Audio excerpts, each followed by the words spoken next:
What's going on, everyone? Welcome back. Welcome back to another episode of What the Game Means to Me, our Atlanta Falcons fly through edition. Had to skip out on last week because it was an atrocity. Well, just to keep it short, didn't want to really come on last week. But this week I saw some improvement. Saw a lot of good things from the squad. Saw a lot of bad things as well. But definitely ready to get to the good, bad, and ugly. But of course, I got my guy, friend, teammate, my brother right here, Going on. Falcons fan as well. Ryan Thurman, how you doing today, man? All is well. Glad to be here. as always, like I said, he was on some last year. I know he's ready to hop into it, talk about our Falcons this year. It's been a rough start, but I guess nothing that we're not used to these last few years of the regime, even the old regime and the new regime. But guess we just hop right into it, man. Like I said, it was exciting portions of the game. Right. Also very heartbreaking portions of the game as well. But just your overall, game thoughts on Falcons versus Bucks yesterday. Yes. Like you said, better effort. It was good to see some touchdowns. I feel like, if you go a game without scoring a touchdown, then, it's just like, what have you been doing to prepare offensively? But it was good to see, Calvin Ridley and Cordell. Is it Peterson or Patterson? Patterson. Cordell, I want to say his name correctly. Cordell Patterson, show some show some good things on the field yesterday. But overall, man, I don't know if our players are just not that experienced. I don't know if our players are not that skillful. I really don't know what it is because these are professional athletes. Yeah, and you're paid millions. Sometimes 100,000s for some players to play the game of football, and it's just some of the things that I see from our Falcons versus other teams. Like I was watching the Baltimore Ravens and Kansas City Chiefs game last night, even though it was more so of a offensive type of game. Just the way that they play versus the way that we play is just like, why can't we have what they have? Why can't we do the things that we see these other teams in the NFL do? And other teams that are kind of on paper worse than the Falcons, So it's kind of confusing, but like you said, it's nothing new from these past 3-4 years. Just the slow starts and just the just hard to watch football. Because one thing that I want to say during the show today is that I feel like our offense has just slowed down tremendously. Like you're holding your breath every play because you don't know what's about to happen. You don't know if Matt Ryan's about to get sacked. You don't know if our running backs are gonna have 1, 2, 3 yard gains. You don't know. You just don't know. Whereas you see other offenses in the league, it's smooth, it flows, it's fluent, and it just looks good. And I don't understand why we are unable to, make that happen offensively. Yeah. I guess I attest to that as well. I guess I'll touch on that before I'll talk about the game thoughts yesterday. Like I said, I was real active on my Twitter, the regular Twitter, not the the podcast one, but just kept going. I just said I was laughing at myself. I had to slow down and think, like, it's just the range of emotions that I was experiencing. It was ridiculous. It was crazy. Like the first 2 drives, I'm like, we're really just handing them the game. Like I thought it was going to be 21-0, like 21 skunk. Then like the first 6 minutes of the game, because it was really like that crazy. We were just handing it to them. Like I think the first drive they drove down the field pretty easy. They had really no resistance. Brady was picking everybody apart. And then the second, I think it was our first offensive drive. I think we stalled out 3 and out. Then our second offensive drive, I think we're like a little bit over midfield. And even the announcers was like, oh, yeah, this is a statement. Like, if you can't give the ball back to Brady right now, like, he's just too hot. Like, go for it. It was like 4th and inches. Don't go for it. They try to draw him off sides, and then we end up getting a penalty, then have to kick it. And then they end up scoring, I think. Oh, no, we might have had a strip sack. But then, like, they end up scoring, like, 14-0. I think the next time they got the ball. And then the next time we try to go for it on 4th down when it's a longer 4th and 1, and we're in their territory still. Yeah. So I'm just thinking, I'm like, what is the thinking right now, Arthur Smith? Like, what are we doing? Like, you don't go for it on our side or their side of the field. driving when we actually had a little bit of momentum, but then now you want to go for it on fourth down where it was really a real iffy, like I said, right, just drive to begin with. And like I said, we're still in there on their side of the field. We go for it, we don't get it with a quarterback sneak, and then it's like nobody else knew to play. Like I think Calvin really looked frustrated the whole game. Besides, towards the end when he started getting a few catches and scored the touchdown, he looked frustrated. He was saying he didn't really know the play on that fourth down on a quarterback sneak.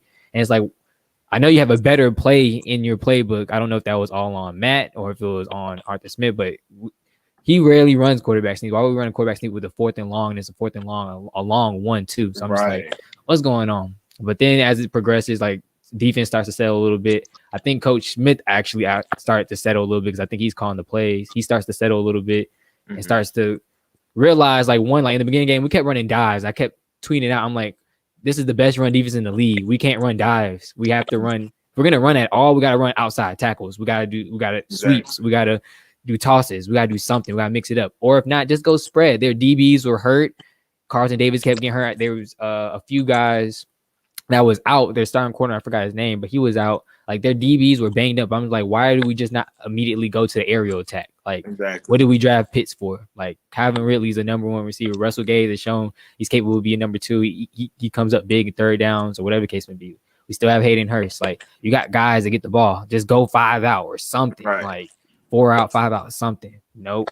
Like we don't do that. We started doing it towards like in the third quarter. I think the third quarter was our best quarter, but all in all, like I said, it was just the way we started out hurt our chances towards the end. And obviously, the interceptions with Matt, our offensive line, like everything, we could talk about that for days and days. Like that's going to be a work in progress. Like I can't bet on it, but I feel like we have one of the younger offensive lines in the league. Like we have a second year at center. We got a rookie starting at tackle. They might be in their third year now. Caleb McGarry and Lindstrom. It might be. Yeah, we're in the third year now. So Matthews is the only real veteran on that line and the only sure thing that we have. So it's let me say their growing pains are going to be a lot. Like it's gonna be real tough for them. But they have to obviously protect Matt. Like he's an older quarterback for one. He's our veteran quarterback. Like we don't really know what's behind him. I don't like Franks being a Florida Gator fan. Like I was glad when we got rid of him. I was mad when we picked him up. And Josh Rosen, we've had him for 2 seconds. So they're going to go through growing pains. Our defense is going to go through growing pains. But all in all, I did see some progression. I did see improvement in different aspects. Obviously, the game didn't tilt our way towards the end, of course, with terrible interceptions, not being able to block, certain stuff like that. But all in all, what I want Falcon fans to just realize was that there was progression. Even though it was hard to kind of watch through it and kind of think through it. Like yesterday, I was hot. I was mad because I'm like, we did all this work to cut it back 25-28, and it literally just disappeared like that. But like I said, we did see some progression and improvement, which kind of do want to talk about and get into before we just talk about other players, Coach Smith, just our thoughts overall on the team so far.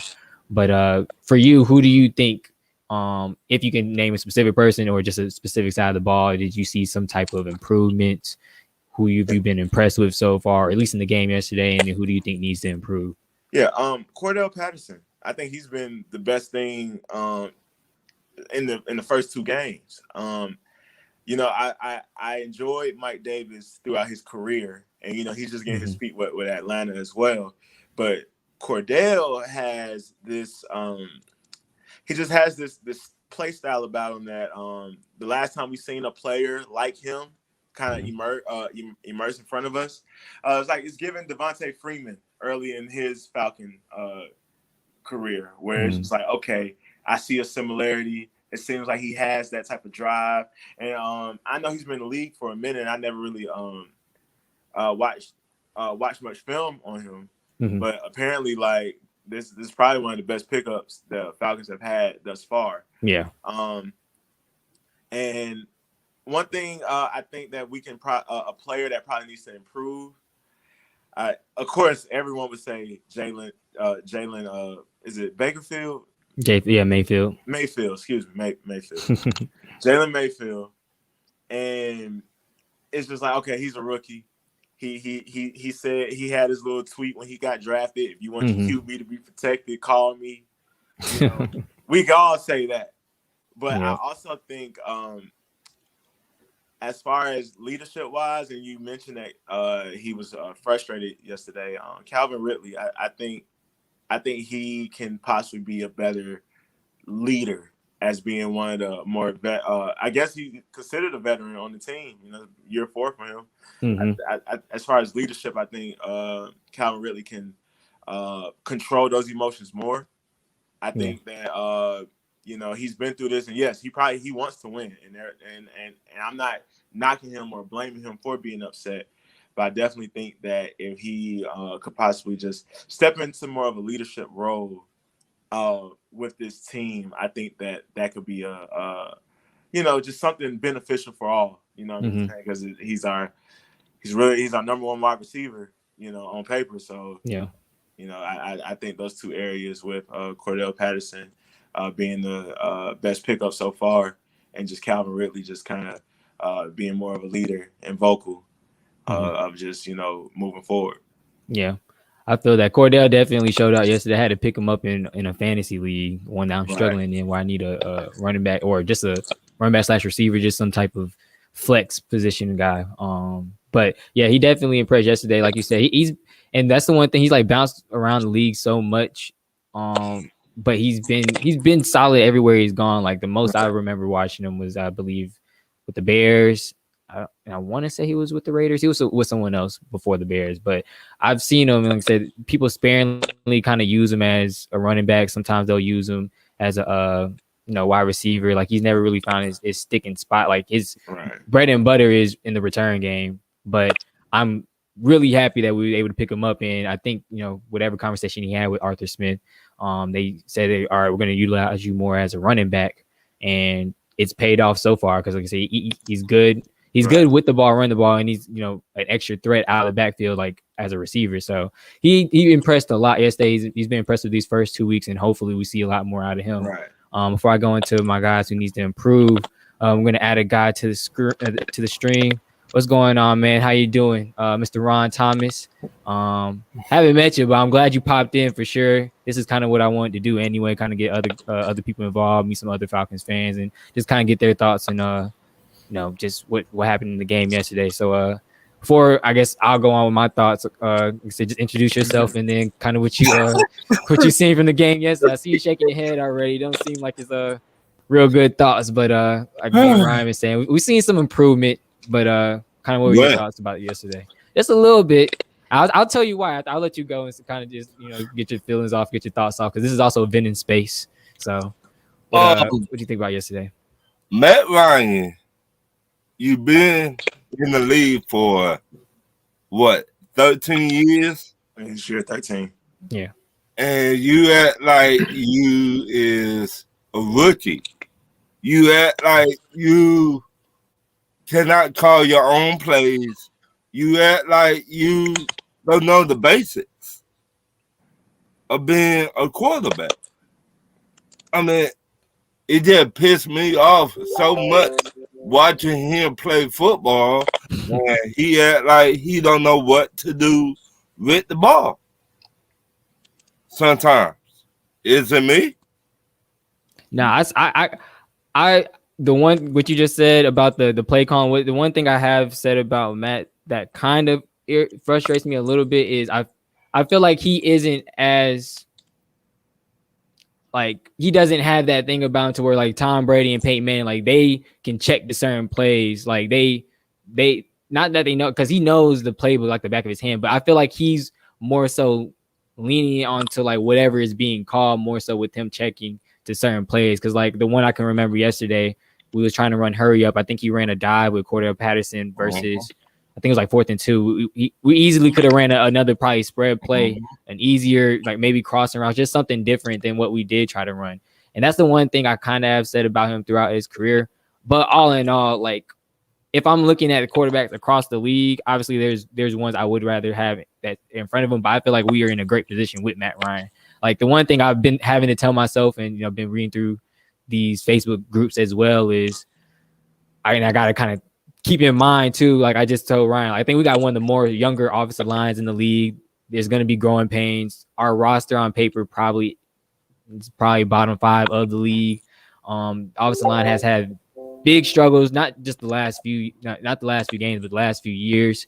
It's kind of we kind of got to deal with, I guess, what we got. Like that's kind of how I got to see it, and it's like it's frustrating because we want this team to compete because we know we got pieces. Obviously, we got Matt, we got Calvin Ridley, we drafted Kyle Pitts for a reason. And that's the one knock. Like when I get into about the the next thing we'll talk about is Arthur Smith. That's the one knock I kind of have right now is I feel like we're not getting or utilizing our playmakers as much. Like yes, the Matt Ryan needs time to throw the ball, but at the same time, I don't think the plays that's being called it suits what we have on the field at the moment. Like you have a weaker offensive line, get quick passes to our playmakers, screens, swing passes, like just certain stuff that tails to the talent that we have. Like you got to be a little bit like play a little bit different. Like you're not in Tennessee anymore where the offensive line is decent and you got Derrick Henry that even if your offensive line is okay, like he can just power run through the first line, the second line. Like we don't got that. We got Mike Davis, we got Cordell Patterson right now. So you're gonna have to tell the playbook to the offense that we got in the offensive position or position players that we got. But if you did have anybody that did impress you or anybody that you feel needs to improve, I know you probably said Matt obviously needs to improve, but was there anybody that impressed you or has impressed you within these first 2 weeks? I like Marlon Davidson. I think he stepped up. He been stepping up for the past 2 games. Yeah. I mean, I like what he brings to the table. Yeah, he had a pretty good game yesterday. I think he had a few pressures, and I think a sack as well. So that's the one thing we're missing on. I think he got drafted last year. Was it last year? I think maybe 2 years ago because he was hurt a lot and didn't really play. Hadn't really played, but I know they was looking on to him to be a big help this year, especially next to Grady Jarrett. So I think he did have a pretty good game yesterday. For me, improved the guys that impressed or have impressed. AJ Terrell unfortunately got hurt yesterday. They said it was with a concussion. I thought it was like he got the wind knocked out of him because he just dove for the ball. But they're saying concussion. That may or may not hurt us within the next few weeks. Because we play decent defenses, but we don't play that great of offenses. I would say Terrell personally. There we go. Yep, John, I agree with you as well. He's been very, very impressive. It could have been a lot worse, a lot early because he did save a few touchdowns with some tip passes. And who else impressed? I think Alua Khan's been impressed. He's been impressed since last year, though. He had a pretty big game yesterday. Almost forced a fumble. A few pressures as well. Tackle-wise, he was everywhere. I would say not really impressed, but I'm happy at the way he bounced back. Jalen Mayfield, he does need to improve a lot. Obviously, it's tough being forced in to offensive line because I think Josh Andrews has been hurt. And then the first 2 people you got to face is Fletcher Cox and Vita Vea and Sue. Like that's tough. Like that's tough for any rookie coming in the league. Like, it's the first 2 matchups you got. So this upcoming week should be a little bit easier. I think he still has we play Giants, so I think he's gonna face Dexter Lawrence and some other guys. But I'll take that over. I'll take that over Vita Vea, Sue, and all of them in a heartbeat. So I'm just glad. I'm still not impressed fully, but I'm glad the way he bounced back because he really could have. His whole confidence could have been shot from last week because he was definitely the reason why Matt was on his back a lot last week. But he definitely came back. He improved a little bit. The whole offensive line definitely improved a little bit. Hopefully, we continue to see that week by week and give Matt some time and our offensive time just in general. But moving on, we'll probably still keep on thoughts, but just thoughts on Arthur Smith so far. Ryan, I'll go back to you. Yeah. When I look at the Falcons social media, I like the behind the scenes coverage that they show of Arthur Smith, of how he's so different from Dan Quinn and just so brings a different feel and approach to the game. But and as you stated before, and I have to realize this myself, that on paper our roster is pretty much bottom 5. However, they have been marketing this team as if that we're able to be at least a little above average. And just based off of week one's performance, I kind of already know that a big lie has been told to us this whole off season. because he's gonna bring this, and he came from Tennessee where they had this scheme, and he was working with Derrick, all this good stuff. But the players are not necessarily producing how we know that they can produce. So far, in these first 2 weeks, with the exception of yesterday's efforts, I'll give him a C. No C plus, no C minus. I just give him a C.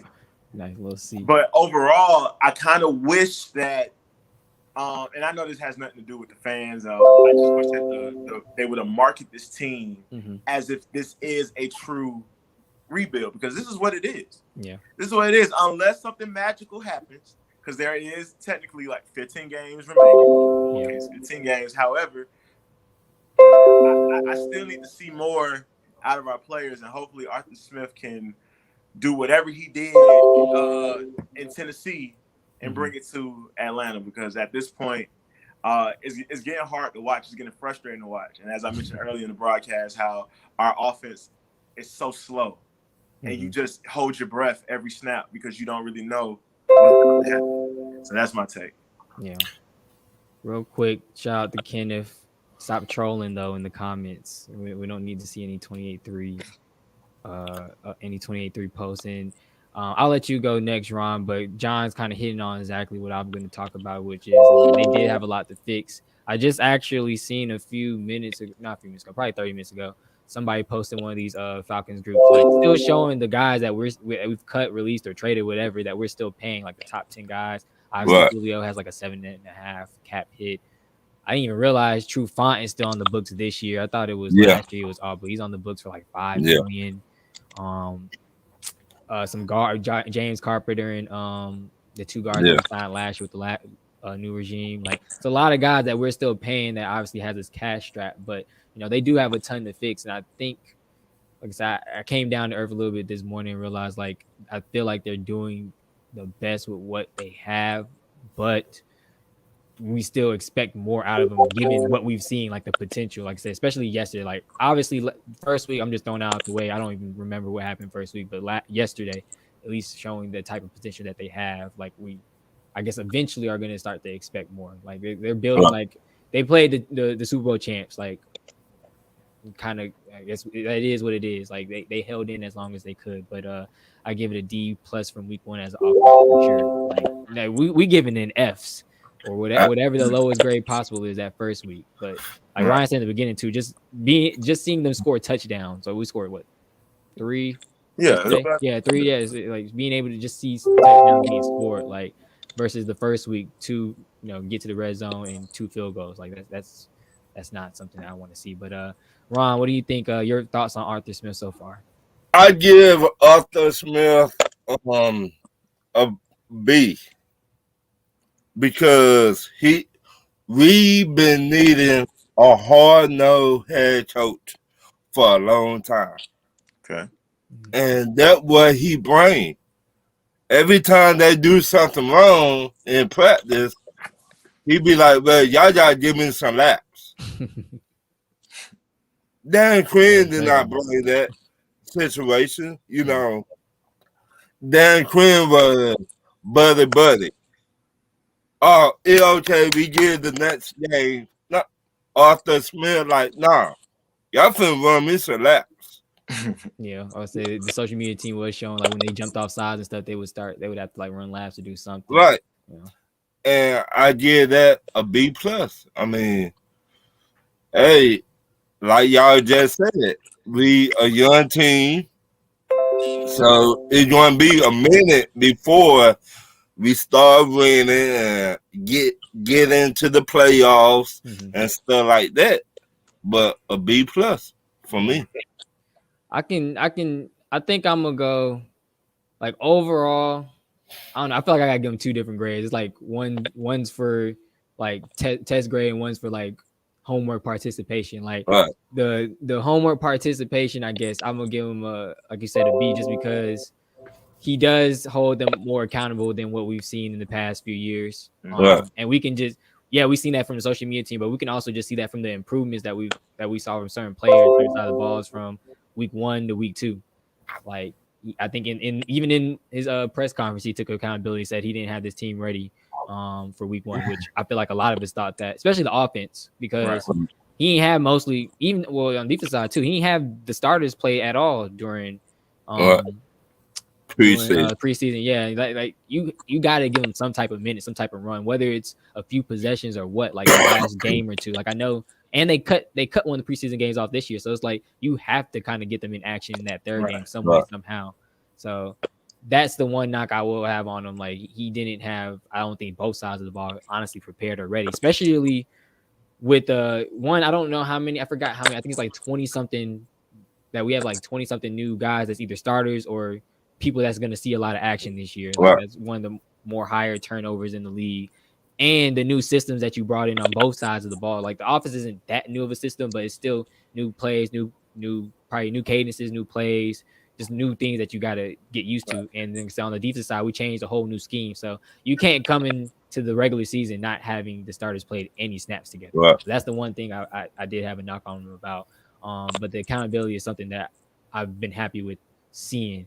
The other thing is, I guess with test wise, which is in the games, I'll give him probably like somewhere around what Ryan said, like a CC plus, because the offense, like you said, I feel like yes, he has a certain offensive system, but I don't think you have to start to realize and tell to the players, like we don't have the same offensive line or the same running back that you had in Tennessee. Like you got to start tailoring the play calling to the personnel that we got. And I feel like certain times, like I think it was in the first game, like he doesn't want to abandon the run. I think that's one of the things that he's always said, like you don't want to abandon the run too early. But there's a certain point that you got to realize, like, especially it happened yesterday, and it was the first half. I'm like, we can't be running dives. We can't run a dive against the number 1 defensive team in the league. That doesn't make any sense. So it's like, I understand not abandoning the run because you don't want to be predictable, but you got to start tailoring the play calls to what we got. Like run the ball, but run off tackle. Run the ball, but run a sweep, like or run a toss. Don't be just continue to run dive. Like it's not working. Like to try to set up the play action. And we also don't got the offensive line for it as well. So I think eventually he started to settle in yesterday. I think I think it was like the 4th drive that we had where I think it took like 4 plays to score. I think through one swing pass to Mike Davis and then something else to Cordell Patterson. Like that's when I started to see him settle in. I'm like, all right, he's starting to get comfortable now. Like he realizes the mismatches. He understands what he can do, with the personnel and the certain plays that we need to be running. Along with Matt too. I'll give that some of the credit to Matt as well, because there was a few times like he still didn't have enough time to throw the ball, but he got the ball out of his hand quick and he was able to find a receiver that can get us either 6-7 yards and then get us into 3rd and short at least. So I feel like once he started to settle into the playbook and realize kind of what he had in front of him, along with Matt, he started to call the game a little bit better. Obviously, towards the end, like they started to put a lot of pressure on Matt. Matt tried to get out of his hands quick. Unfortunately, tip balls. That one interception that he tried to force into Gage, kind of got to put it on him. But I also can see like it really was nowhere else to go with the ball. He was either going to get his head tore off or it was. He could, I guess, maybe thrown it a little bit wider so it would be incomplete or something. But tip ball is obviously unfortunate. That interception was unfortunate. But Arthur Smith wise, I give him a C for in game, B+ for the homework and participation and everything. But I think as the year goes on, we'll start to see him improve. He'll start to tailor the playbook a little bit to the personnel, and then he'll also, just settle in as a coach. I think he hasn't tried to show it, but I think he's been real nervous these first 2 weeks, like just having to head a team. Like obviously he's never had to do that. He was offensive coordinator and real successful with Tennessee the last 2 years, but he's never had to head a team. I think with all coaches, that there's a little bit of nerves there, like a little, because I did see it yesterday. Even when Matt had to call timeouts, 2 timeouts on the same drive in the first half, like they kind of just looked like discombobulated, like the communication wasn't there. I don't know if it was the headset, it was loud in the arena or whatever the case may be, but he just looked a little discombobulated, like a little lost at times. So I think it's just nerves, and I think he'll eventually settle in. He realizes like, all right, got a young team. We're 0-2. The Eagles they're not really that great. They did play San Francisco decent yesterday, but we played 2 capable teams of possibly making it to the playoffs. We now have a weaker schedule coming up, which is what I want to segue into. Just looking ahead, weeks 3 to 5, we play the Giants, we play Washington, and we play the Jets. So very winnable games. Teams, like I said, that have, Giants have a decent secondary, not a great front seven. It's the opposite for Washington. Great front seven, not a great secondary. The Jets, they can be had just pretty much anywhere on offense and defense. So 3 very winnable games. Looking ahead, 3 to 5. Ryan, I'll go back to you. What do you kind of see? What do you want to see from our team, and what is the record prediction that you kind of have us coming out going into the bye? Well, honestly, hearing those 3 teams, with being 0-2 now, and what happened week 1, what happened yesterday, this team is going to show us if they want to have a good season, a great season, awesome season. It's different categories for it. These next 3 games are going to. Oh no, you're good. 3 weeks to determine what type of season we're going to have. If we can win these next 3 games, if we can get back on track. Like I said, there has been production each game. Week 1 was terrible, but week 2 it wasn't great, but it was better than week 1.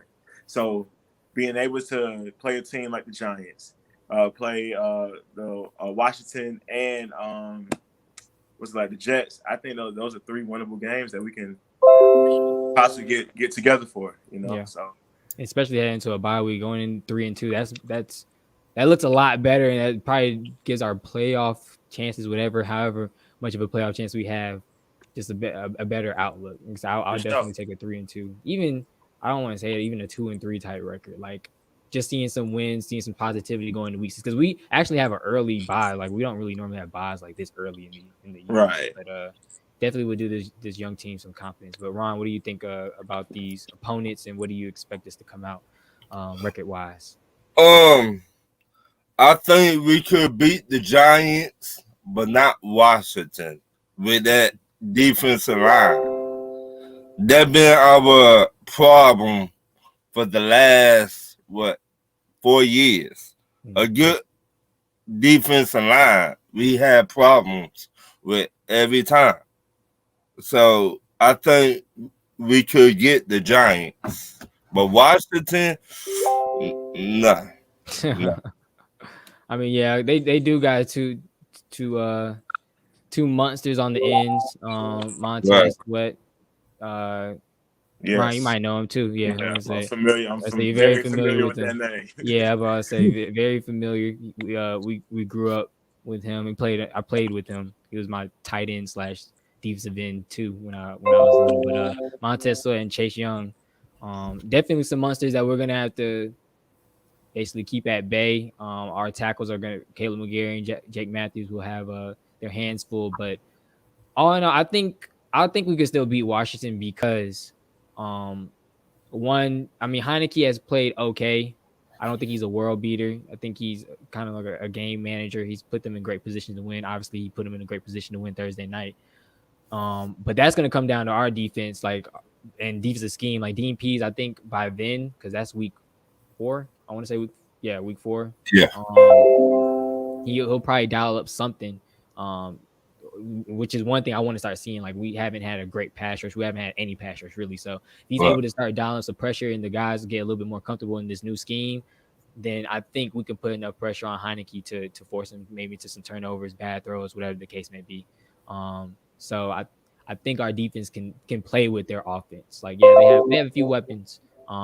Terry Scary or Scary Terry, and Antonio Gibson. And Logan Thomas too. Like they have some capable weapons, but I think Dean Pease will have Dean Pease will dial up some type of pressure, and the guys will be comfortable enough in the new scheme to hopefully go after Heineke. Then offensively, like I said, as long as we give Matt just a little bit of time,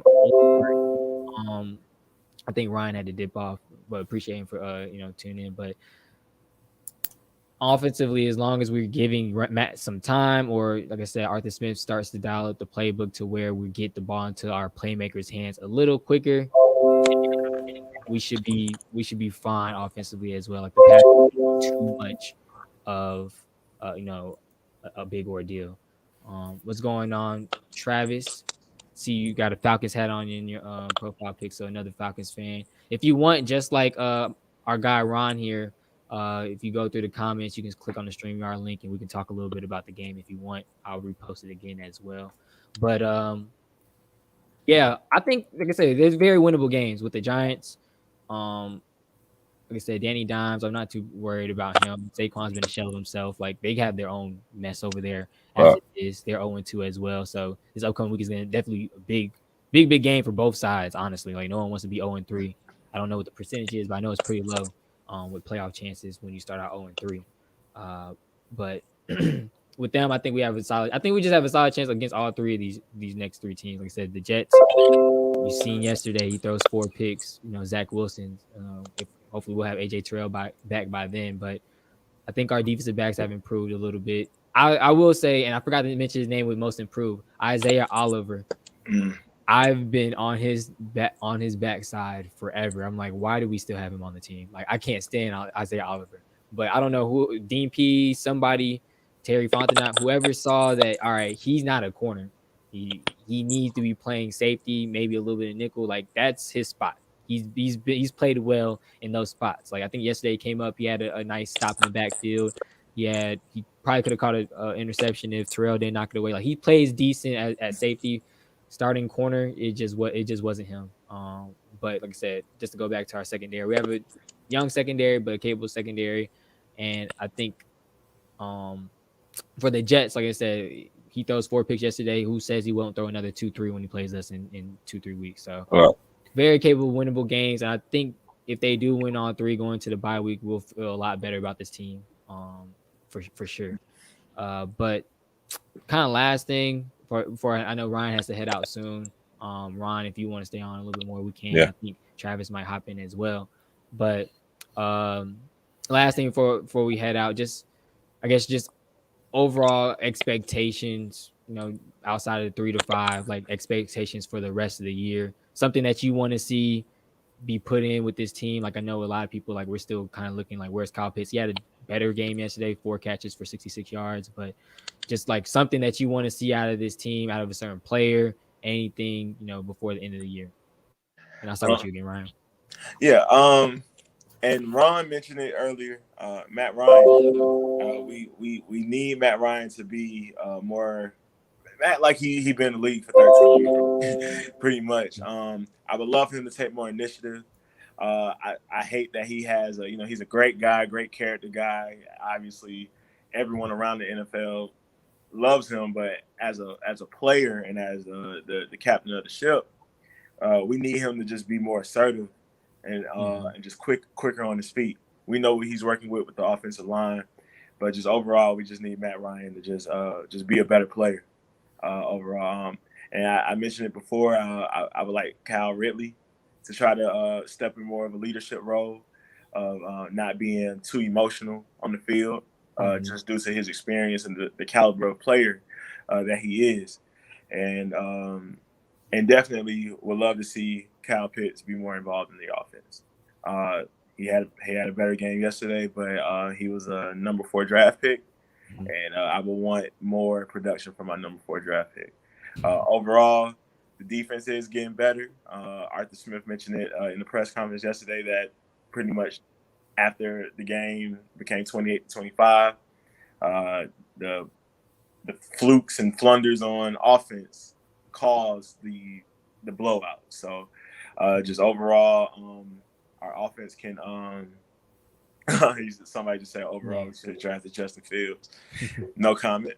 But overall, I think that if this is a progress type of season, then the Giants should be the best showing. So as for these first 3 weeks. Yeah. So that's that. And like I said, I don't know if you got to head out, but definitely appreciate you, Ryan, for coming on. Of course, we'll be doing these more throughout the rest of the weeks. Hopefully, we'll have some more positive things to say about our Falcons. Yes, sir. Rather than this somber Monday here in Atlanta where it's actually raining too. I know you're in North Carolina, but like I said, definitely appreciate you for hopping on. I just wanted to say that real quick before if you do got to head out or not. But yes, I appreciate it. Looking forward to the next one. Of course. All right, Ron. What do you think? Like I said, any changes you want to see from our Atlanta Falcons? Just anything as a whole. I know you already kind of talked about Matt Ryan, Arthur Smith, but anything else that you want to see? I would like to see the O-line man up. Stop getting beat. Stop letting defensive linemen push you around. Mm-hmm. I mean, man up.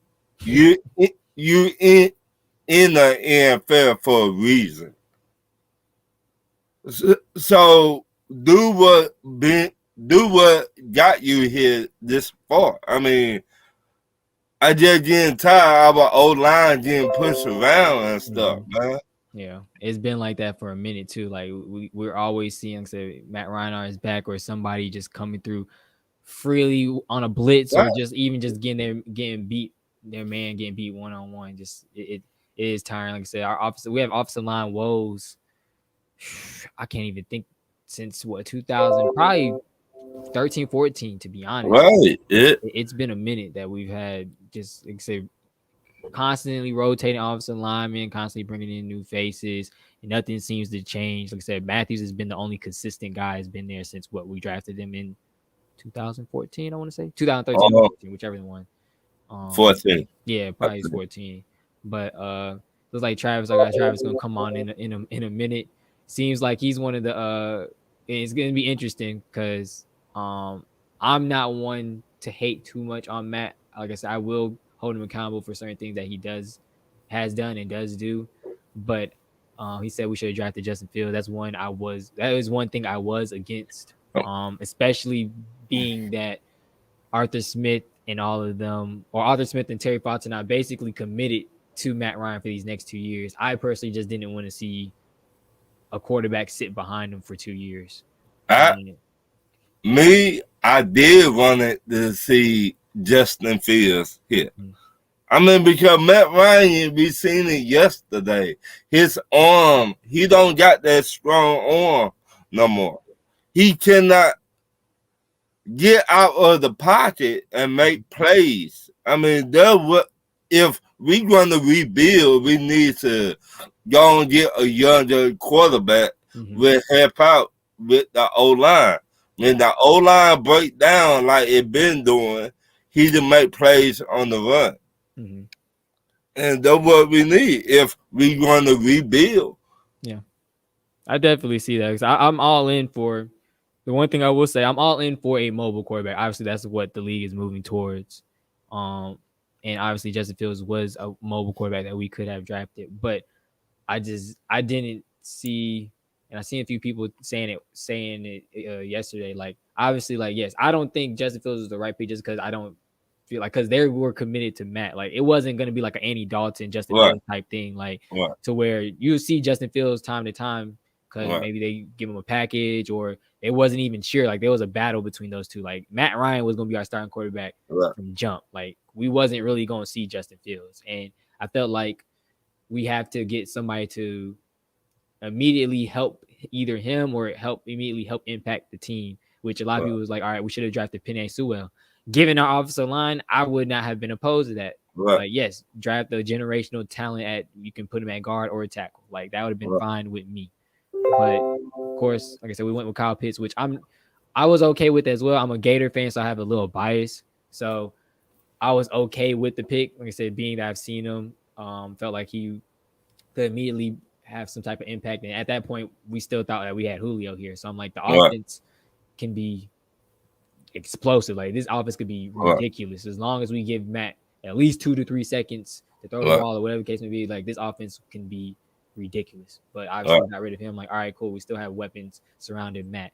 So I just think at this point, it's not, you can't really put it on Pitts because, like I said, obviously we want to see more production from him, but I just think it's the play calling and the situations we've been putting him in. It's like why we haven't seen so much out of him, because like when we seen him get the ball 2 times yesterday, unfortunately he slipped on the one time that he got it, but I think he had to kind of come back a little bit for it. 2 times that he had the ball and, you know, it was like at least 15 plus yard plays. It looked like we have something in him. Like, obviously, like, he's a freak of nature. He's an athlete, 6'5", 245. Like, we give him the ball in space, which is the whole thing I've been saying. Just give him the ball in space, or just give him the ball, period, somehow, some way. We're going to see production out of him. So that's my whole thing, like, with the Justin Fields thing. Like, I would have been okay with it, say, like, if Matt's gone after this year. Like, no, Matt's going to be here 2 years. Depending on what he does within these 2 years, they may bring him back for a third. Who knows? I think they'll probably let him walk by then because, you know, just the money-wise. And by then we'll probably have drafted a different quarterback because obviously Felipe Franks isn't the answer. I don't know really what we have in Rosen, if we'll keep him behind him, like if they'll keep him another year, whatever the case may be. I think he was solid in preseason in the one game that we've seen him, but I don't know. I don't personally think that's the future quarterback for us. But what do you think? I like Felipe Franks. I like what he brings to the table. Yeah. I like he's not afraid to run. I like he to get outside of the pocket. Yeah. I like all of that. He a rookie. He gonna have growing pains. Yeah. I like that. If he just stay behind Matt Ryan for the next 3 years, 4 years, and build on what he done, I think he's gonna be a decent quarterback. Yeah, he can. The positives. Like I said, I've seen him. He was my quarterback at Florida, so I have a few positives and a few negatives. My positive with him, yes, I like his size and I like his ability to be mobile. He isn't the fastest guy, but he will be mobile in the times that he needs to. He's like 6'5". He might be 6'6", and he's big. He's a big quarterback, big frame guy. The negatives I have on him is that he's not the greatest accuracy wise. He's not the greatest, and I think sometimes I don't know if you like. He's not one of the guys like relies on his legs, like what they'll say like about Justin Fields or Jalen Hurts or whoever. Like they'll rely on their legs when everything breaks down, or Lamar Jackson, for example, they'll say that. Like they'll rely on his legs when everything breaks down. I feel like he does that to an extent, but I feel like it's also because, which like I said, maybe it'll change if he does learn under a veteran quarterback. I don't think he doesn't like fully go through his progressions. I feel like is one thing, but he also doesn't like he's indecisive as well. I don't think he fully goes through progression. He's indecisive, and I think he'll fall on his ability to be a little bit mobile when he has to be. So those are knocks I think I have on him. But if he does stay under some type of veteran quarterback, like those things should improve. Like they should. Like being that in preseason, like he kind of was thrown to the wolves as well. Like he was behind a bad offensive line. Obviously, like no starters or anything like that. So like, he did what he had to do. He did what he could do as well in preseason. So he looked okay. Like I said, he looked better than what I remember seeing him in certain positions at Florida. So he has grown a lot. Like I said, that 1 year Arkansas and then being in this Atlanta Falcons system. So I think they will probably keep him, like I said, because of his size. He's somewhat mobile, and like I said, if he learns under Matt for 2 years, who knows? Like I said, him or Josh Rosen. It's really a toss up. Who knows? But like I said, Matt's here to stay for 2 years, so that's one reason why I wasn't fully comfortable with them drafting Justin Fields. But I think within the next few weeks, as like I said, Arthur Smith, I keep reiterating it. Arthur Smith gets more comfortable with the team, his playbook, and then realizes the personnel he has. He'll start to get pitched the ball more in different spaces, move him around a little bit more than what he already has, and we'll start to see more production out of him. And all in all, the team should look a lot better. At least on the opposite side of the ball, as long as we get the offensive line together. But man, there was one more thing I did want to talk about. Like I said, more people started tuning in, and I was gonna see if Travis wanted to hop on because I'm just interested to hear what he has to say in general about Matt Ryan, because he called him Matt Trying. And then, just the draft and the Justin Fields part. But he said he has a laptop. We'll try to stick around and see if he stays. But any other thing that you kind of want to kind of get off your chest? Any other thoughts that you may have? What do you think about? I guess we talked a lot about the offense. I guess what do you think about Dean Pease and the defense side of the ball so far? I mean, it's okay for right now, but you still got to play more man-to-man, play zone, cover 2, cover 1. You got to mess it up. You cannot just play zone for the whole game. We want to see blitz. We want to see all this. Yeah. And that's what he promised us, and we're not seeing none of that. So you got to do better. Yeah. I feel that. And like I said, maybe for both of them, they're just growing into and realizing the personnel that they got just in game action. Like, I feel like if they would have played these, like, for me, I would have did the opposite of what they did, which was they sat all of our starters, or key guys that were going to play a lot of minutes in preseason. I probably would have had all to most of them playing from game one. Like I need to see what I have in my team with all this turnover, all these new faces, all these new people and new schemes. Like I would have did the very first game. I'd have Matt Ryan all the starters out there, like for at least a quarter. And then the next game, 2 quarters. The next game, they probably would have played most of the game. Like obviously, I know they do it because veteran, whatever, like injuries, all that. Like, they're doing it to keep their main guys, their key players, from getting hurt or whatever the case may be. Free accidents happening, but there's certain times like you got to see what you got, because like what I'm thinking is like towards either the last preseason. He said my Gmail page is up. This is my email. All right, cool. I'll try to take it, but excuse me. What I'm starting to think happened, it was like either last preseason game or last few practices before they was getting ready to play Philadelphia, was they saw the type of guys that they had, and then once it was in-game action, they're like, oh man, we can't do certain stuff. Like they're eating us apart. Like, and they started to be more conservative with their play calling, whether it was offense or defense. I think they're starting to realize like either the guys weren't up to speed with what they wanted to do, or we don't have the athletes to do what they want to do at the present moment. So like I said, that could have been avoided, maybe not, with playing preseason games or playing the guys that were going to play a lot in the preseason. But also, like I said, I can see why, because there's times I see like Dean Pease tries to throw a little pressure, but I'm not comfortable, and I can see it. I'm not comfortable with doing certain stuff like that with the secondary that we have presently. Like, I think Deron Harmon's solid. I think Eric Harrison is solid as well. AJ Terrell has been a stud so far. I guess Fabio, I think his name, Fabio Monroe on the other side. I think, because I don't think he was supposed to be our starting corner coming into the year. I think he was supposed to be a secondary. He was supposed to be a backup guy or a backup, yeah.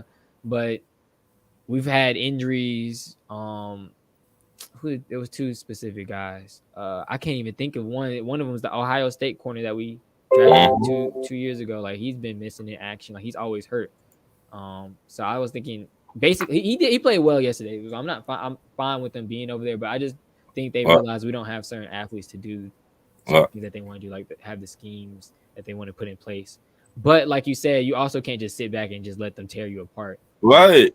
You gotta have some type of pressure on the ball. Like it either starts up front, like you got to challenge the guys to be better pass rushers up front, or like I said, send one of the guys. Like they start sending Dion a lot, which I like because he's a faster linebacker. He's a faster guy. He can probably get to the quarterback more. He's a little bit more shifty.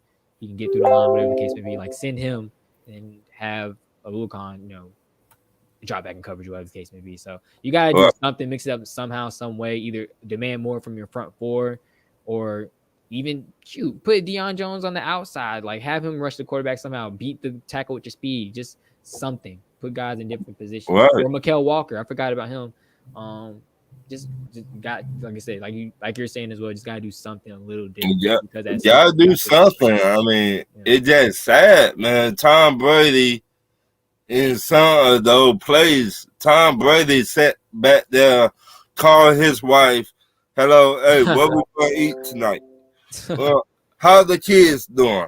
Oh, by the way, say hi. Let me talk to my mom, my dad. It just sad, man. I mean, he sat in the pocket for a long time, and we try to get to him, but we can't get to him. So, yeah, he was, like I said, part because he had all the time in the world. But like I said, even with his offensive line, like last year, they kind of not reshaped it, but they drafted a guy, obviously, to help protect him. And they still had a pretty young offensive line as a whole.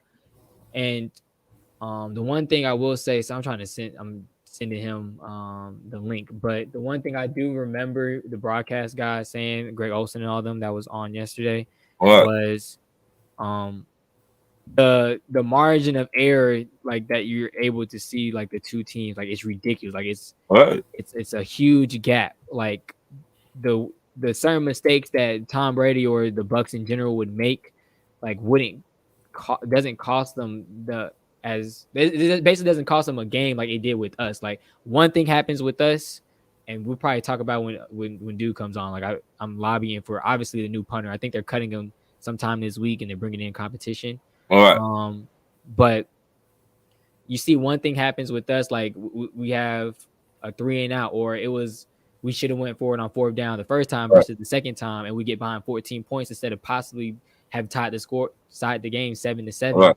or like I said, shuffle or not shuffle, but just like short punts, miss little key miss blocks. Like I feel like yesterday, somebody missed a blocked Tampa Bay, or somebody on Tampa Bay's line missed the block. I think we might have got a sack out of it, but for us, it's a missed block, and it's possibly a fumble, or it's an interception, or it's a tip ball. It's something that's just gonna happen, and that just takes the wind out of us and the wind out of the whole team. Like it's ridiculous the margin of error that they're able to play with versus us, and I see that across the board with a lot of teams, even going back to last year, like teams that was just as bad as us, like their margin of error was crazily different. Like, and I don't want to bring up last year, but obviously we've seen it plenty of times. Like all beginning of the year last year, and then towards the end when we start getting our butts whooped. Like one thing happens or one thing doesn't happen, and then our game is over with. Yeah, like yesterday, we got that interception. Mm-hmm. But every time we get an interception, we can't do nothing with it. Yep. We can't get no field goal. We can't get no 7 points. It just sad. I like do something with it, man. Right? Mm-hmm. Make plays. Yep. And that's the time, like I said, and that's the one. Not like I feel like I said, he doesn't.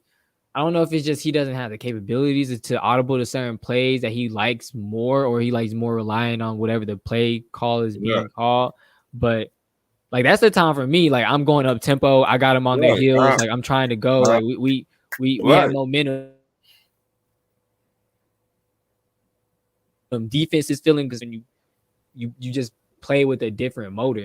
But it's like we'll get in, we'll go 3-and-out, or we may have 4 or 5 plays, and everything just stalls out. But adding our guy Travis Henry to the live. How you doing today, man? Jalen, what's going on? What's going on, Ron? I just got off work, man. And Ron is my boy, man. Oh, that's good. That's what's up. Yeah, I literally just got off work, so I was like, I saw he had sent me the show. I said, oh, I gotta get in on this. Yeah. What's going on with y'all though? Nothing much. I'm glad you can hop in. Like I said, I had my guy on Ryan earlier because I saw Ron in the chat. It's just kind of one thing I'm about to start up. Just want to do. I just want to get Falcons fans on, just get their ideas, their thoughts. Like I did this last year, but looks like it's starting off a little bit better this year. I appreciate y'all for coming on and giving your thoughts. I like your setup, man, that you got too. I like it. Appreciate it. But like I said, we got our own podcast too. Called Burst of Prey ATL / the Flying High Podcast with I think I've seen it. Yeah, under Jansen Harris, Just Good Network. Okay, yeah, I think I checked it out a few times, and I've seen it, flowing in these Falcons groups as well. But one thing I can say, we was holding on. We wanted you to come on because I wanted to talk. Yeah, about, man, this slow ass laptop, man. Yeah. Had to boot up. Nah, it's all good. I just wanted to kind of just get your thoughts, like some of the things that we talked about. Just the game thoughts about yesterday. Who's impressed you? Who needs to improve? Thoughts on Arthur Smith. Looking ahead to weeks 3 and 5. I think they're winnable games. Changes that you just want to see with the team overall. But I guess before we get into that, or we can get into that first, and I kind of want to ask you a little bit later about saying we should have drafted Justin Fields and all that. Okay, well first. Okay, well first I'll say that I heard y'all talking about Fabian Monroe a while ago. Yeah, we brought him in to be the starter on the other side of AJ Terrell. He just because we brought him in for security because of Isaiah Oliver and Kendall Shetfield and those guys. Shetfield, I don't know why I couldn't think of his name. I thought it would be a competition between those two, but he's always hurt, so I guess not. Yeah, man, but he he did decent, man, but Tom Brady, man. Brady is Brady. Brady the GOAT, man. So what can you say? But far as the defense goes, we gotta establish a pass rush. Like this pass rush is supposed to be a lot better. I mean, we got to Brady yesterday, got some sacks, so we did do that. I don't even know how many we had. I think we had like 3 or 4, something like that. I have to go back and look at it again. Yeah. But yeah, we look good while doing that. As far as the secondary, like I said, man, like we stopped Brady enough times that actually gave the offense a chance to win the game, like back to back. But it's up to the offense to score points. So they got to start scoring points, man. We can't keep allowing, which is supposed to be our weakest point, which is our defense, to stay on the field the whole time. Yeah. Because the offense keep going, taking 3 and outs. So that's not going to work. So when I said Matt trying, it's because he started off struggling, like usual, and then he get high. He always play up. He play up to level of competition. Like big games, he plays up. Like him and Brady, he always goes at it with Brady.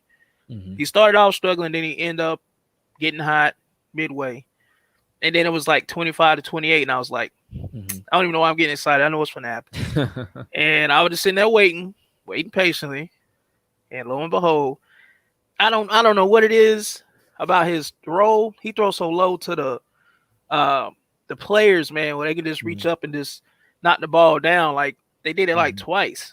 I think one was I don't know if both of them was a pick six or I know one was a pick six. I'm not sure if the other one was. I gotta go back and watch the game again. But yeah, when he did that, I seen Gronkowski on the sideline. They were showing. He was like, "Man, this is too easy. This is way too easy."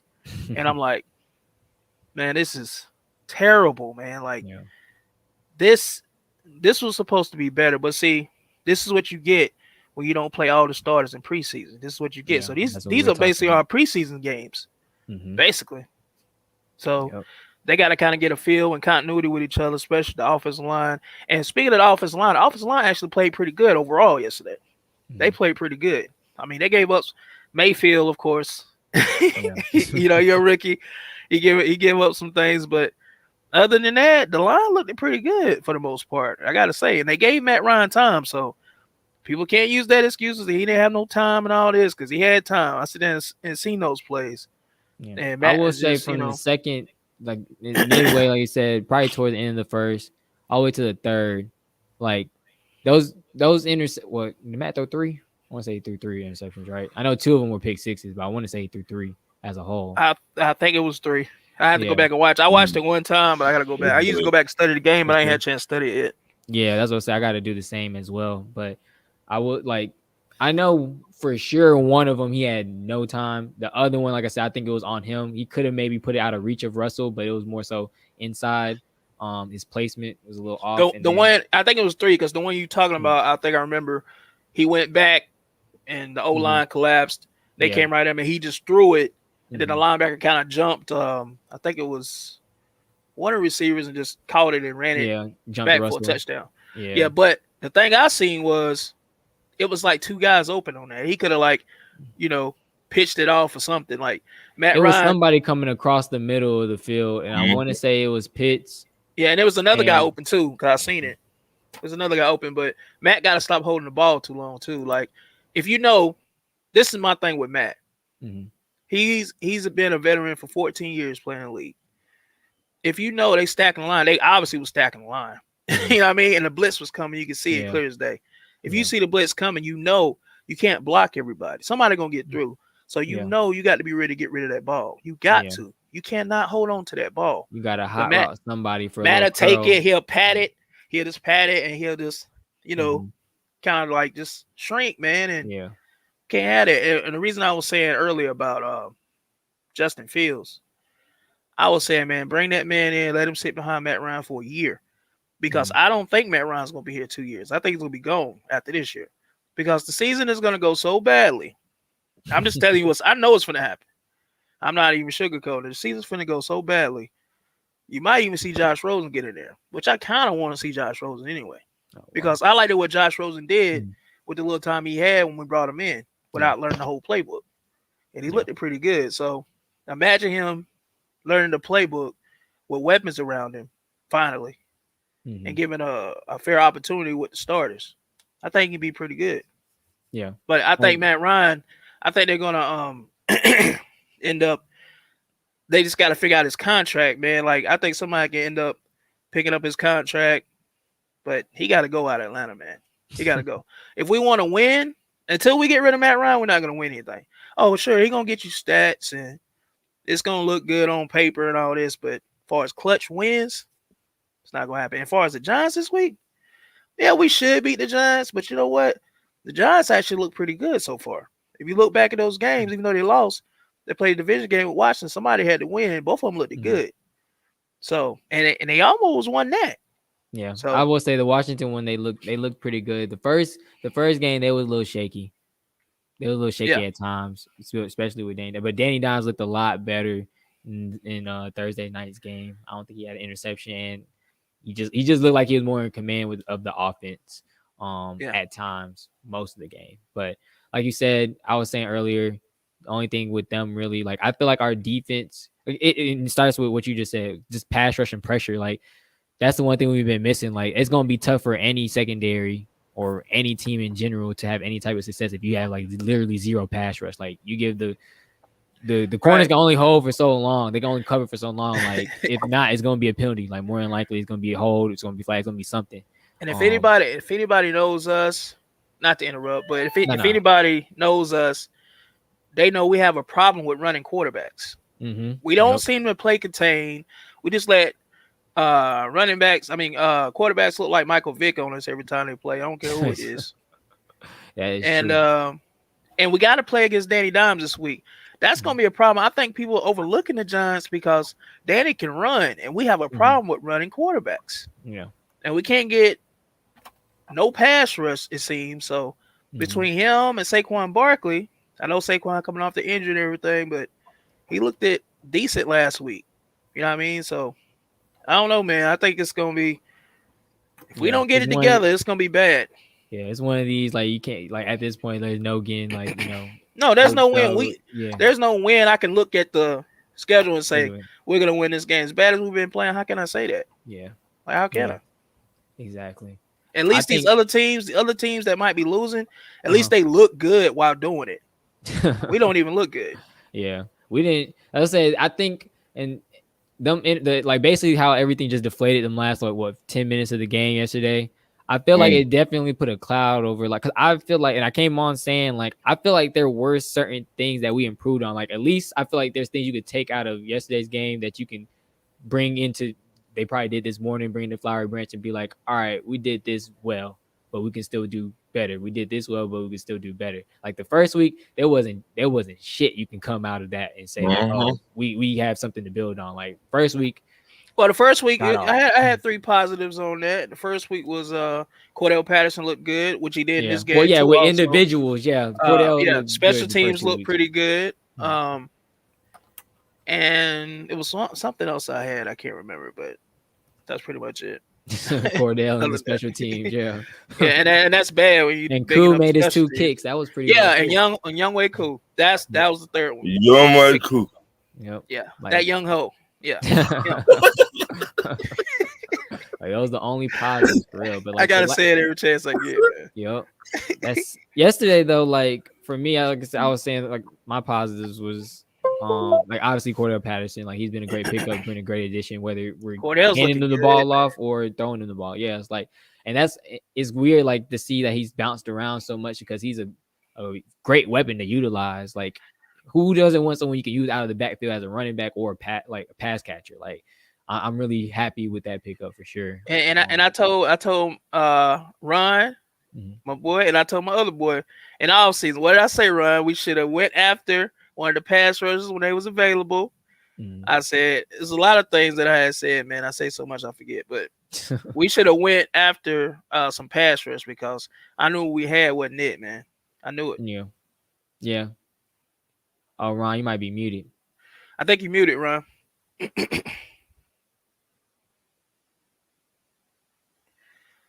Yeah, man. Who was it? It was Melvin Ingram and I feel like they could have. Yeah, I'll say they could have. Like I don't know if the asking price was too high. I don't even know if they called him, but Melvin Ingram was one I was looking at, like to where, because I forgot what he even signed for. But I was like, I feel like we could have made something happen. Like it could have been capable of something like to give him that type of money because like another Gator, another guy I've watched close, but Dante Fowler is not a main rush guy. Like he's the scheme that he's in. Well, shit, he's still been rushing off the edge. Like I say, he's more so of like an outside linebacker. Like, we got to utilize him in different ways. Like he's not a straight up rush the passer. Like you have to have other guys around him to make him more effective. He actually had a sack, I think. He did have a strip sack. He did have a strip sack. I was like, about time he do something. Yeah. I don't think he need to be on the team, to be honest with you. Oh wow. Well, Ron, let's give him time because it's just week 1 going to week 2. Well, going to week 3 now. No. So and he did get a strip sack. That's light. That's like a little light showing. A little light. That's been our problem for the longest. We always give these players time. We always give them the money. Then they don't do nothing. Yeah. Listen, Ryan. You know how I am. You know what I'm saying is, if we can stick with Matt Ryan, we can give Fowler a little time. That's all I'm saying. I'm not even trying to stick with Matt Ryan.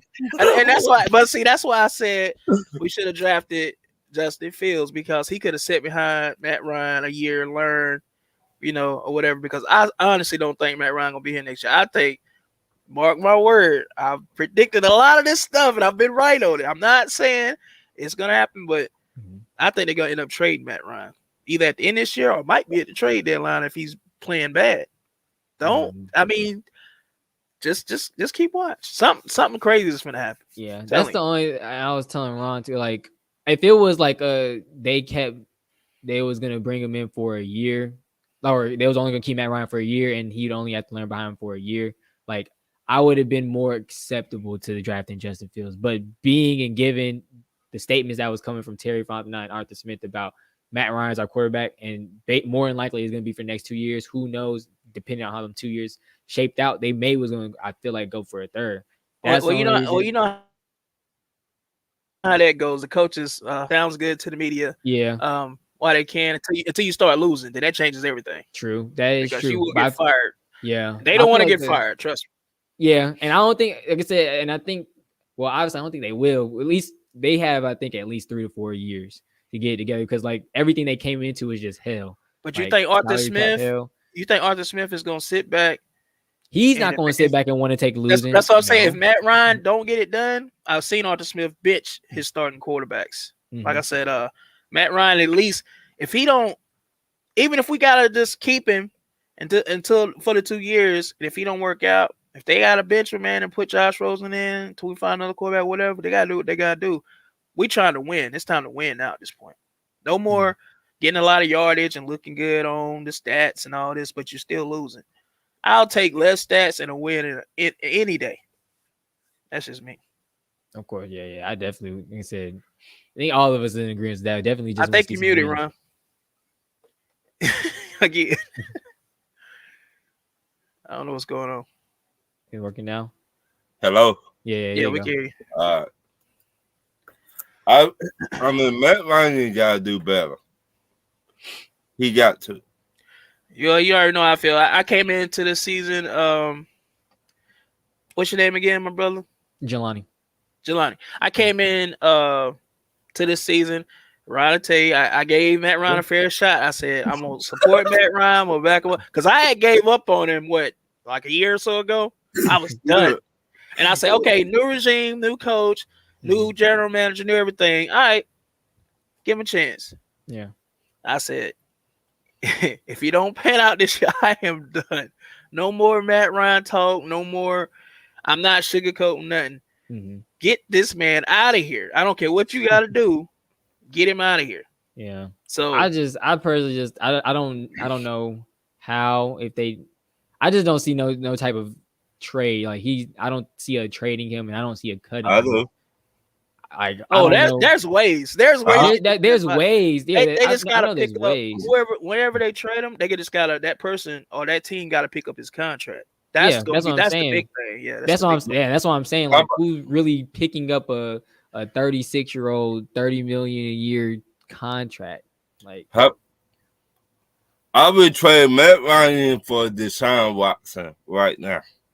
Yeah, but Texas is not taking that. Yeah, that's the thing. Like no one's they're not trying to taking. trade him. No one's going. They're not taking that. And like that's what I'm saying. The just the stipulations behind, like I said, 36, 37 soon, 30 million a year. Like everyone's saying, like a declining arm, obviously a declining player in a sense. Like I personally, like I said, I just think it's going to be hard to trade him. And that throw, speaking of declining arm, that throw he threw to Kevin Ridley, that he had. I knew it was gonna come up. I knew somebody was gonna say something about it. Yeah. And if he would have caught that in stride over the shoulder, he would have been. That would have been a touchdown, easy. Mm-hmm. What he really had to stop, wait, and Matt Ryan, when he throws the ball, deep balls, that the ball just hangs in the air so long, and he had to wait and actually fight for it over the dude's shoulder and try to catch the ball, like stuff like that, man. Like, and I'm just sick of it because I'm saying all these other quarterbacks across the league throwing to their receivers, catching them in stride, and it just looks so pretty. I'm like, man, I wish we had that. Yeah, Derek Carr had a few yesterday. They were pretty nice. Derek Carr, yeah. Raiders look good. Yeah. Raiders legit, man. They beat the Ravens, although I know the Ravens' running back situation was injured, but Ravens look pretty good with Latavius Murray and our former boy Devontae Freeman and Williams. So they look pretty good. A little stout little running back core. But they beat them and they beat the Steelers. You got to pay the Raiders some attention. Yeah, for sure. I'm talking about them probably later on a different show. I do just a overall, like, call it what the game means to me. But definitely I also got to talk about my Falcons and stuff too. But we dropped the ball, man. We dropped the ball on Justin Fields, though. I think we dropped the ball. Definitely. Yeah. I think it just all dependent. Like, it's all dependent on situation. Like I was telling Ron as well. Like, obviously, like I said, if it was for a year, I'd have been more acceptable for us drafting Justin Fields because it's like he learns behind him, whatever the case he's coming. Because I was telling, it's not no Andy Dalton Justin Fields situation. Like Matt Ryan was gonna be our starter, I agree. no doubt. He gonna be our starter. I think. Only reason I even said that though is because I just don't think Matt Ryan gonna be here 2 years. I think. Yeah, and that's why I say it also depends on how you look at it too. Yeah, because there's some people. If he be here 2 years, say he have a bad season this year, and we're gonna sit back and have him for another whole year of that, he's not gonna get any better. He's gonna only start to decline. So I just don't see that, man. Like, the city of Atlanta is gonna riot, man. Like, they won't change now. Like, we've been waiting, man. He's 14 years in at this point. When Matt Ryan first came in, he was a young gunner slinging it, clutch even at times, especially in 2-minute drills. The best he plays when he in 2 minutes. 2 minutes at the end of each game. Like, you can actually look at Matt Ryan and say, "Oh, I ain't worried about it. Matt Ryan gonna come back and win this thing." He was like second best at comeback wins behind Peyton Manning, I think. So, saying, man, it's not the same no more. Yeah, but I feel like in ways we've, like, the organization has failed them. Like I guess, like I said, I've been telling myself, like, coming into this year, like, yeah, we had a, like, I guess even for you, like you said, you're giving Matt a chance the year, or you're giving Matt the year, just a chance to kind of show or prove, like you say, after this year you'll be done with them. Like you said, you've probably been done with them for a year or whatever already, but he's had so much. You probably been done. I'm done right now. I'm done because he's reached his ceiling. He's got to the Super Bowl. He peaked, and ever since then, of course, he get his yardage, but he's not winning anything. And I'm like, and everybody want to blame the O-line and blame everything else except for Matt Ryan. So, we ain't got no defense. Then when the defense stopped Tampa Bay about 4 or 5 times in a row, then offense stall out. What is it then? Oh, it's the O-line. The O-line actually played good for the most of the game. So it's like, I don't know, man. Yeah. I think it definitely was a mixture of, I don't know, not everybody be on the same. Because, like, yesterday. And Arthur Smith, I'm going to say this too. And Arthur Smith, I'm looking at his ass too. I'm looking at him sideways too. The coach. That's what I said. Yeah, I think a lot of the beginning of the game. Yeah, a lot of the beginning game I feel like was on his shoulders. I was saying, like, he looked real nervous at times. Like, the play calling was very suspect. And like I said, even I point back to it, that one drive we called timeout on 1st down and 3rd down early on. I think it might have been the 1st quarter, maybe, or the beginning of the 2nd. And he looked just flustered. Like, him and Matt was trying to talk. I don't know if it was communication with the headset or if it was because the stadium was loud, but he just looked overwhelmed at times. But like I say, he started to settle in a little bit that mid-second quarter, third quarter for sure, because that was our better quarter. But I think he just has a lot of nerves, like not like he's just nervous. He's real nervous. He's real skeptical, and I think it's because, like I was saying earlier, the way they handled preseason, the way they handled like our personnel and everything. Like I said, they should have did the opposite. Starters should have been playing game 1. They should have played 1 quarter. Game 2, they should have played 2. Game 3, they probably should have played most of the game. Because is he frozen? No. I think he might be. Travis. Yeah, I think he might have froze. But yeah, just reiterate and say like that's why I would have went about it, giving the new faces. Like it just makes more sense to have done that versus have everybody play the first time together, starting and everything outside of practice, the very first game of your season where shit matters. Like that doesn't make any sense at all. But like I don't know if we're gonna get him back or not. It definitely I want to try to keep it to about an hour 15, but definitely want to get him on to just get ideas and opinions and everything. But I definitely appreciate y'all for hopping on, man. And it was really pleasure to meet y'all. Just have y'all thoughts, y'all ideas. Like I said, other Falcons fans, talk to other Falcons fans. Like I've been trying to do this, find other people that like my team, so we can talk, get on, and just have discussions about it for sure. But I'll probably guess we could probably wrap it up. Any last words? Any last thoughts before we head out? And of course, we're gonna do it again next week. I'm gonna try to start doing them right after the game, but if not, I can probably continue to keep them up on Mondays, maybe around this time as well. So how can I get on with you every week? Every week, yeah, just follow me. I'll try to take the things off. Follow me on one of these platforms. Everybody else is watching too as well. I'm part of Off the Ball Network on Facebook. If you follow me on What the Game Means to Me, that page, or you can follow me or add me as a friend, Jelani Brown. Twitter, WTGMTM Podcast. Instagram, What the Game Means to Me as well. Gonna start doing these Falcon fly-throughs each and every week. Like I said, I might try to do them right after the games, depending on when our games are. Or like I said, the following Monday, just to get everybody's thoughts and ideas for sure. But man, follow me. I'll follow you back. Of course, I'm not Hollywood or nothing. You can say get on pretty much every week. Ryan will be on. I might have my boy Bryce on a few times as well. I know he moved today, that's why I couldn't get him on. But we're gonna start doing these every week for sure. And if you're a Falcons or a Hawks fan too, I do those little Hawks fly-throughs as well. Ain't no Hawks fan? Nah, man. Oh, come on. I'm from Decatur. Decatur? Okay. Decatur, where is great. But they let me down. I don't got no basketball team. Okay. All right. Well, that's I was like, our Hawks are on the rise. But I know the game. I know the basketball game. And the Hawks just let me down too many times. You ain't watch them this past year. You got to watch them now. Watch them this upcoming year. I've been watching. I'm a sports fanatic. I mean, I watch everything. And they did good this year, but next year they got to do better. Yeah. They definitely, like I said, they're a young squad, so they'll take I think they'll take the step next year. Like I said, we drafted well. We kept the continuity together.